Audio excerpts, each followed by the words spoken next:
Ana, doon ka ba talaga pupunta? Kasi sa pananalita mo, nakakaramdam na ako ng selos. Christy, tapatin mo ako.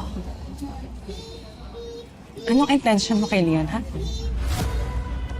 Bakit pinapaasa mo na naman siya? Pinapaasa.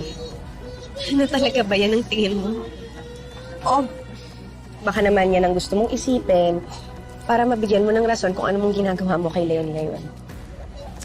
Christy, wag mo na i-deny. Makita ko kayong dalawa. Anong wala kaming ginagawang masama? At saka please, okay, huwag kang umasta na para kang asawang inagawan. Dahil wala na kayo ni Leon. Matagal na. Magiging okay na dapat kami ni Leon. Naayos na namin. Pero ito ka na naman. Pagsiksikan ka na naman. Gagawa ka talaga ng paraan para sirain kami. Wala akong ginagawa para ilayo sa'yo si Leon.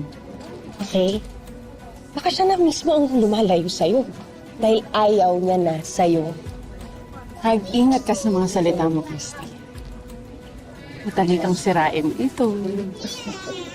Ana, talaga bang tinetreten mo ko sa sarili kong lugar? Do you need convincing? Okay. Miss Salcedo, congratulations for such a wonderful, successful event, right, everybody? Palakpak kayo! Palakpak kayo, guys! Congratulations! But I have a question. Diba, in a school, you're supposed to teach values, right?